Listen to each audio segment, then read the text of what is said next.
한동훈이 확실히 대권을 생각하고 있는 것 같습니다. 한동훈은 본인 대권 행보를 위해 윤석열이고 홍준표고 다 싸워야 할 대상이지 함께 가야 할 대상이라고 생각하지 않을 텐데요.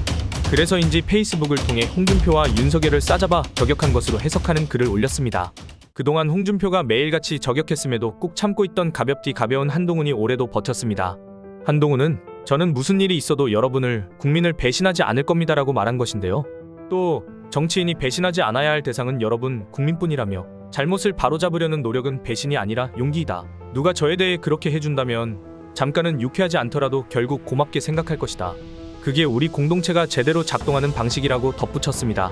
이 말을 해석해보자면 윤석열 대통령도 배신한 사람이라고 비난한 홍준표 대구시장을 향해 반박한 것이라고 볼 수 있습니다. 또한 윤석열을 싸잡아 비판한 것이라고도 할 수 있는데요. 윤석열과 홍준표를 향해 대통령 잘못을 바로 잡으려는 노력이 배신이냐고 반문한 것이고, 대통령이 잠깐은 유쾌하지 않더라도 결국은 고맙게 생각할 거야 라고 조언의 탈을 쓴 저격의 글로 해석해볼 수 있습니다. 내가 한 게 배신이냐? 인기 없는 윤석열 니 때문에 총선 폭망할 뻔한 거 니랑 각을 세우며 백성 넘겨줬더니 뭐라고? 배신? 헛소리 하지 말라는 이야기를 에둘러 표현한 글이라고 생각합니다. 한동훈은 진심으로 본인 때문에 졌다고 절대 생각하지 않을 인간이기 때문에 앞서 말한 해석이 지나치다고 볼 수 없을 것입니다. 우리 가볍디 가벼운 한동훈이 웬일로 가만히 있나 했습니다. 어쨌든 조용하던 한동훈이 잊을만하면 입장을 계속 밝히는 것으로 볼 때 당대표에 나올 가능성도 배제할 수 없을 것 같네요. 한동훈이 당대표에 나와줘도 땡큐, 쉬었다가 대권에 나와줘도 땡큐입니다. 이번 총선을 치르는 걸 보면 진짜 상대 욕만 하는 윤석열 수준에서 크게 벗어나지 못한 것을 알 수 있었습니다.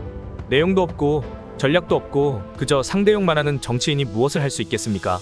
이에 대해 이현주 의원이 한동훈의 전국을 아프게 찌른 장면이 있어 해당 영상 보시고 또 이어가도록 하겠습니다.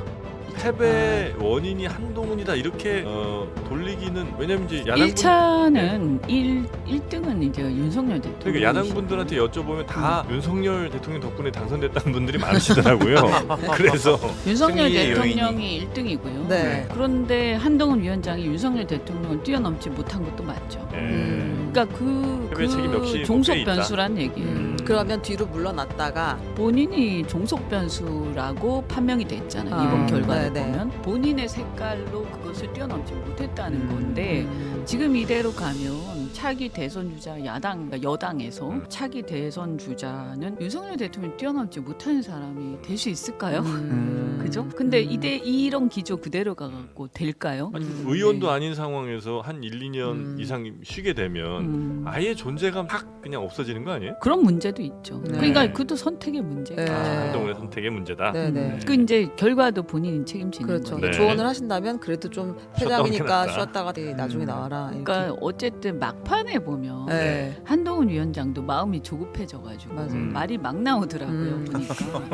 그래서 막판에. 그리고 저는 제가 유세를 하면서 이 비판을 한 적이 있는데, 예. 집권 여당의 그 선거 전략은 야당 비판이 아니에요. 그렇죠. 그러니까 너무 한심해서 솔직히 말씀드리면 권력이 있잖아요. 네. 대통령 권력고 있는데, 그럼 집권 여당의 선거 전략은 정책적인 대안을 내놓는 데 있는 거거든요. 그렇죠. 그래서 비전을 제시하면서 이 선거 국면을 갖다가 자신들의 아젠다와 자신들의 프레임으로 갖고 가야 되는데 네. 계속 어떻게 하냐면 야당과 야당 대표를 막 비판하는 걸로 시간을 다 보내더라고요. 네. 그러니까 자기들이 갖고 있는 무기를 전혀 활용하지 못한 거죠. 그러니까 마치 야당 같은 선거를 했어요. 네. 그런 것들이 이제 국민들한테 안정감을 전혀 주지 못하니까. 그래서 제가 볼 때는 이때까지 네.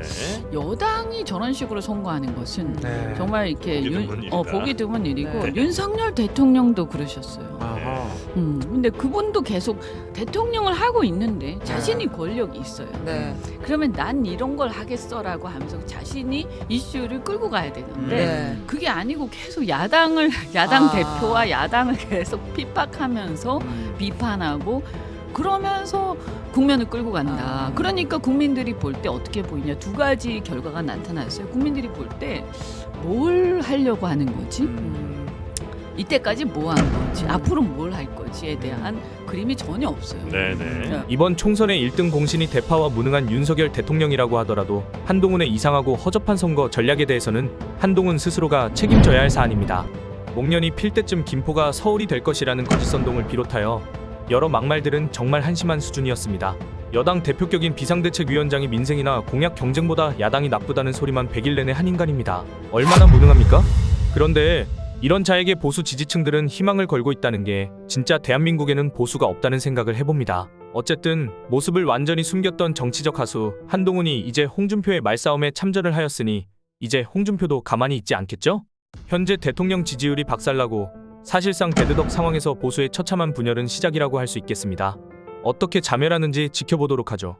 끝으로 이 영상이 많은 분들에게 널리 퍼질 수 있도록 좋아요 꼭 부탁드립니다. 오늘 하루도 화이팅입니다.